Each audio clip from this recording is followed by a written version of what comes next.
আজকে আবার চলে এলাম অষ্টম শ্রেণীর গণিতের নতুন একটা ক্লাস নিয়ে। আর নতুন ক্লাসে আমরা 63 নম্বর পেজ কন্টিনিউ রাখবো। তোমরা যারা আমার ভিডিও দেখছো তারা জানো আমরা এই 63 নম্বর পেজে সরল করি 4 পর্যন্ত 3 পর্যন্ত সমাধান করে অলরেডি আমি ভিডিও আপলোড করেছি। তো আজকে আমি 4 দাগ থেকে অঙ্ক শুরু করব। তো 4 দাগের অঙ্কটা কি রয়েছে দেখে নেওয়া যাক। চলো আমরা দ্রুত এর সমাধান শুরু করি। দেখো এই অঙ্কটা কিন্তু আমরা 4 দাগে পাচ্ছি, আর এই অঙ্কটার সমাধান আমরা খুব সহজেই করে ফেলতে পারি। তো দেখো এখানে কিন্তু ফর্মুলার আকারে রয়েছে। কি ফর্মুলার আকারে? দেখো আমরা আমাদের ফর্মুলা আগের ক্লাসেও শিখেছি। তো কি ফর্মুলা? যদি আমাদের a মাইনাস বি এবং a square plus a b plus b square এই আকারে যদি থাকে, তখন আমরা বলি a minus b a square plus a b plus b square সমান, তোমরা জানো, a cube plus b cube. A cube minus b cube তোমাদের মনে রাখতে হবে, যখন এখানে মাইনাস থাকবে তখন a cube minus b cube. আর যদি আমার এটা এইভাবে থাকে a plus b a square minus A B, এই প্লাসটা মাইনাস হয়ে গেছে, এই মাইনাসটা এখানে প্লাস হয়ে গেছে, প্লাস বি স্কোয়ার যদি হয়, তাহলে এর ফর্মুলা এ কিউ প্লাস বি কিউ।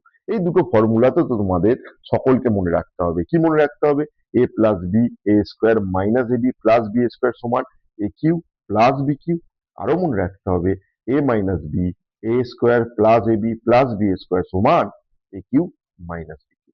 তো এই ফর্মুলা যদি আমরা মনে রাখি, তো দেখো এখানে কি রয়েছে x minus y x square plus x y plus y square, ঠিক এই ফর্মুলার আকার। আর এই ফর্মুলার আকার যদি হয়, আমরা কিন্তু এর বদলে লিখতে পারি কি? আমরা লিখতে পারি x cube minus y cube. ঠিক একইভাবে এখানটা লক্ষ্য করো, এটা রয়েছে y minus z y square y z plus z square, ঠিক এই ফর্মুলার আকার। তার জন্য আমরা এটাকে লিখতে পারি কি? আমরা লিখতে পারি y cube minus z Q.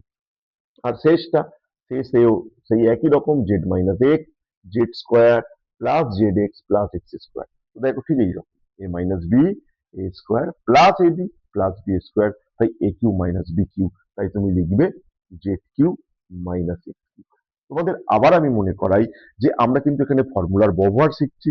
Formula কি, কেন, কিভাবে এলো, সেই ব্যাপারে কিন্তু এখানে আমরা আলোচনা করছি না। কেউ যদি জানতে চাও ফর্মুলা গুলো কোথা থেকে এলো, কিভাবে এলো, তাদের আমি বলবো তোমরা অবশ্যই আমাকে কমেন্ট বক্সে জানাও।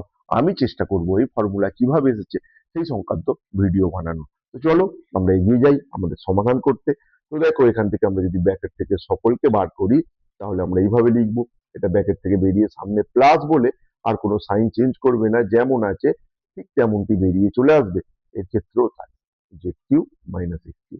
আর এখন এখন কি হবে দেখো, x cube minus x cube, এটা বিয়োগ হয়ে গেল। Minus y cube plus y cube, এটা পরস্পর ক্যান্সেল হয়ে গেল। Minus z cube plus z cube, এটাও ক্যান্সেল হয়ে গেল। তাহলে সবাই ক্যান্সেল বলতে কিন্তু এখানে বিয়োগ হয়ে গেল। আর সবাই সবার থেকে বিয়োগ হয়ে গেলে আমার আনসারে কি পড়ে থাকলো? শূন্য। তো সরল করে আমরা এখানে যে আনসার পাবো সেটা হলো শূন্য। তো আশা করবো তোমরা চারের অঙ্কটা সকলে বুঝতে পেরেছো, ভালোভাবে বুঝতে পেরেছো। তো চলো এরপর আমাদের যে নেক্সট অঙ্কটা রয়েছে 5 দাগের অঙ্ক, সেটার সমাধান কিভাবে করা যায় সেটা আমরা দেখে নিই। দেখো আমাদের 5 দাগে ঠিক এইভাবে দেয়া রয়েছে, এটাকে সলভ করতে বলা হয়েছে। তো দেখো আমি যদি প্রথমটাকে এইভাবে লিখে নিই, এটা যেমন এক্স প্লাস ওয়ান আছে তো আমরা রাখবো। আর এইটাকে দেখো আমি লিখছি x square minus x into one. X মানে আমরা লিখতেই পারি এক্স ইন্টু ওয়ান, আর এখানে প্লাস ওয়ান আছে, প্লাস ওয়ানকে আমি ওয়ান স্কোয়ার লিখতে পারি। ঠিক এইভাবে সাজিয়ে নিলাম। নেক্সট নেক্সট এখানে প্লাস সাইন দিলাম, দেওয়ার পর এটা যেমন আছে লিখলাম টু এক্স প্লাস ওয়ান। তাহলে এটাকে লিখছি দেখো, ঠিক লিখছি টু এক্স তার whole square plus two x into one. Two x কে লিখলাম টু এক্স ইন্টু ওয়ান, কারণ ওয়ান যার সাথেই গুণ করি সেটাই হবে, কোনো চেঞ্জ হবে না, তাই ইন্টু ওয়ান লিখলাম। আর এখানে এখানে যে ওয়ানটা আছে আমি লিখে নিলাম ওয়ান এর স্কোয়ার। নেক্সট নেক্সট এটাকেও আমি ঠিক একইভাবে সাজাবো। এখানে লিখবো এক্স মাইনাস ওয়ান, আর এখানে দেখো এখানে লিখবো x square plus x into one plus one square. ঠিক এইভাবে আমরা সাজিয়ে নিলাম। তো কেন এইভাবে সাজিয়ে নিলাম? এইভাবে সাজিয়ে নেবার কারণ কি? এইভাবে সাজিয়ে নেবার কারণ আমরা এই যে ফর্মুলা, এই ফর্মুলার আকারে আনার চেষ্টা করেছি। তো দেখো প্রথম এইটার জন্য দেখো আমাদের কি দরকার? আমাদের দরকার এ plus b a square minus A b plus b square. এখানে দেখো তাই এসেছে আকার x plus one x square minus x into one plus one square. তাহলে এর সাথে যদি তুমি তুলনা করো, তাহলে আমি কিন্তু এখানে লিখতেই পারি এক্স কিউব প্লাস ওয়ান এর কিউব প্লাস, এবার চলে আসো দ্বিতীয়টাতেও এই ফর্মুলার সাথেই তুলনা করো। 2x plus 1, 2x square plus এখানে 2x ইন্টু 1। তো এখানে একটা মিস্টেক হয়েছে টোকার সময়, এটা হচ্ছে 2x প্লাস 1 নয়, এটা হচ্ছে 2x মাইনাস 1। তো এটাকে আমি নোট করার সময় ভুল টুকেছি, তো এটাকে কারেকশন করে নিলাম 2x মাইনাস 1।